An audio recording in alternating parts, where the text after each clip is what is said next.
When you hear Sonic, you usually think the rad do anything attitude and the high speed adventures that his series brings. As a kid, I always wanted to be like Sonic.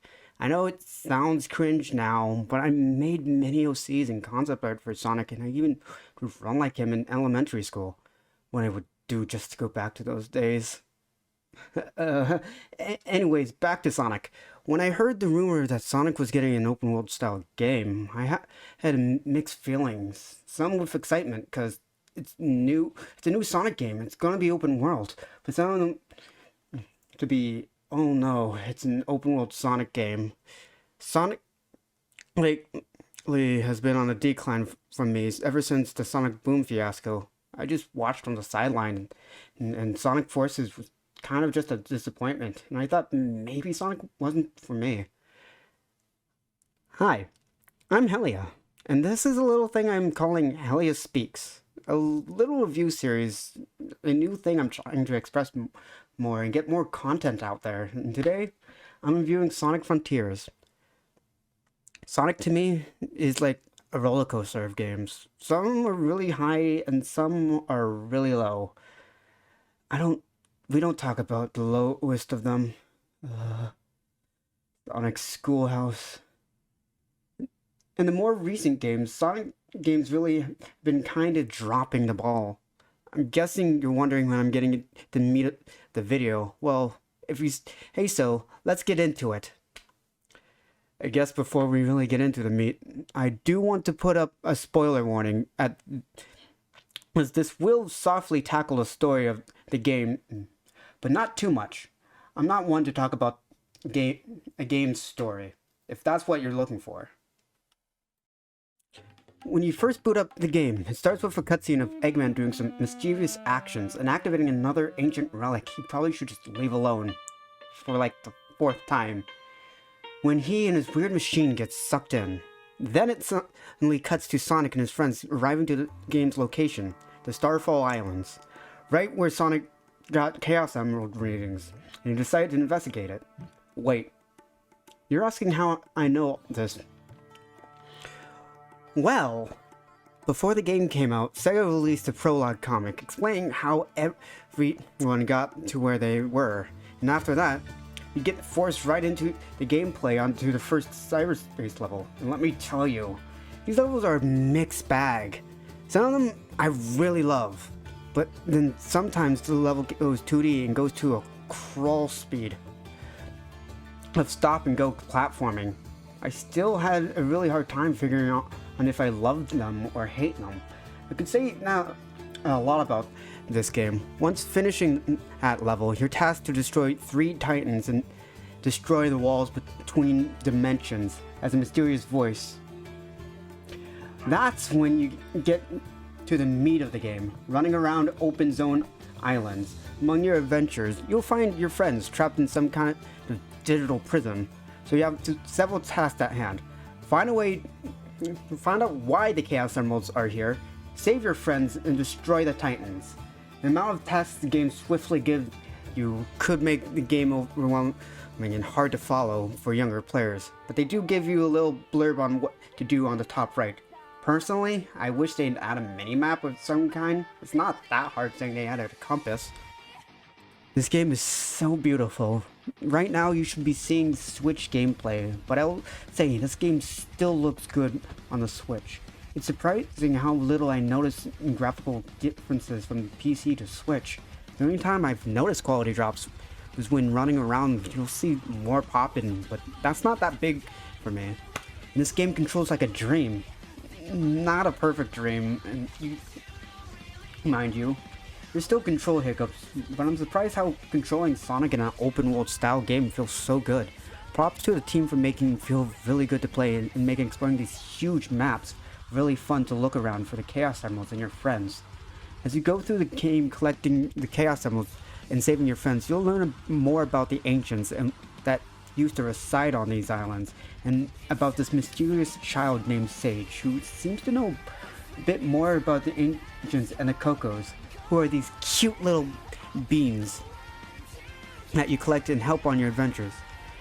As the game goes on, you'll find more puzzles and minigames that will help you on your adventure, either by revealing more of the map or letting you buy keys and gears to access more Chaos Emeralds, which makes multiple ways to tackle the main objectives. Either do the cyberspace levels, beat up enemies for keys, dig them up from glowing spots, or buy them from fishing with Big the Cat.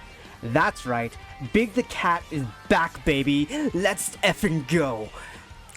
We're getting closer to getting that Big the Cat fishing spin-off on mobile.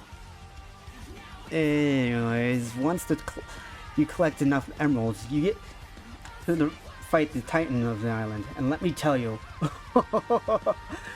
baby, this spectacle of fighting these giant robots as supersonic and destroying them while death metal plays, it's just amazing. Just listen to one of the songs that plays during the fights.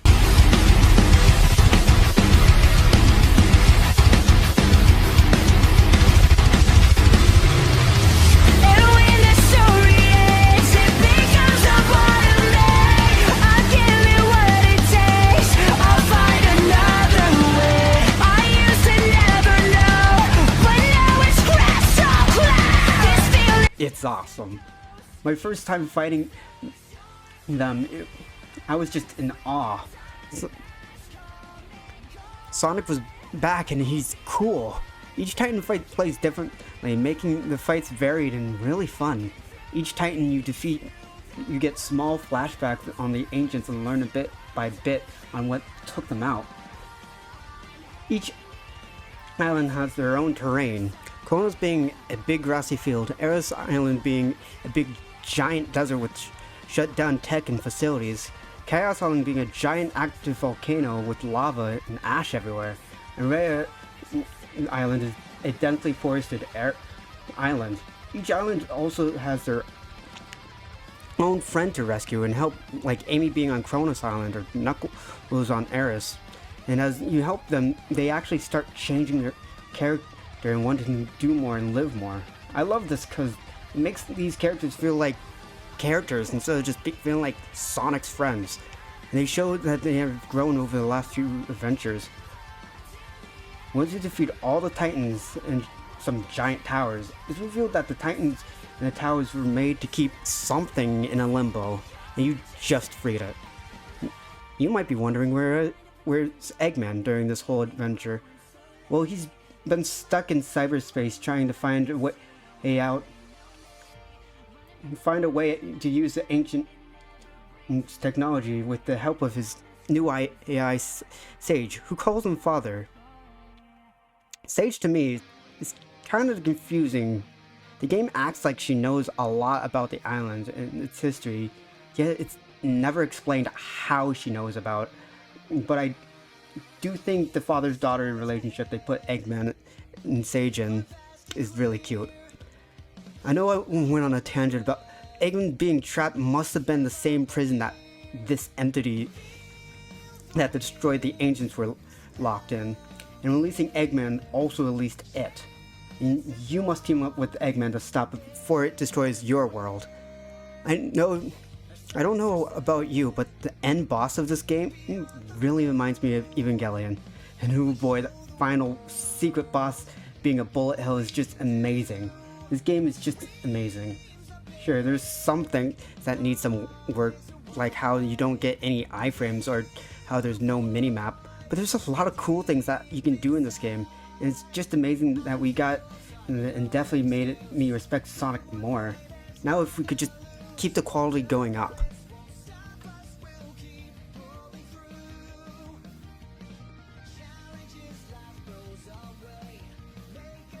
Hey, thanks for wasting 8 minutes watching my stupid video. It really helps knowing that you got to the end. If you got to the end, please comment orange. Please comment orange so I know you're not a bot. I'm joking, I joke. But thank you so much for making it thus far and watching. I really hope you like this kind of content, because there will be more. I will keep on doing the normal highlights and stuff, but I want to learn more about editing and making videos and more content.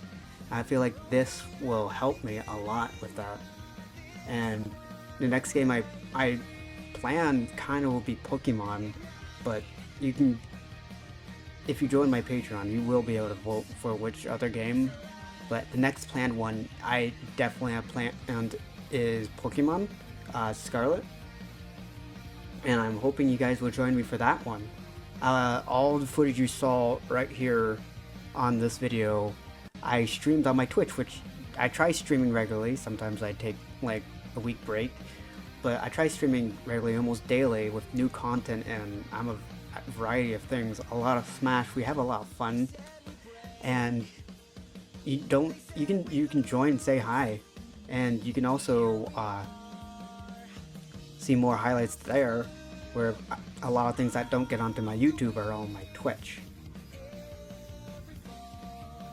If you like this stuff, subscribe, click the bell, and follow me on Twitter or whatever. I think Twitter's kind of not being the best right now, but it'll help me, and share this with your friends.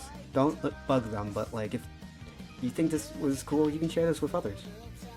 Please, I'm trying to get up past 100 subscribers right now, and if I can get past 100, I will do something special. Thank you so much.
Gravity can't hold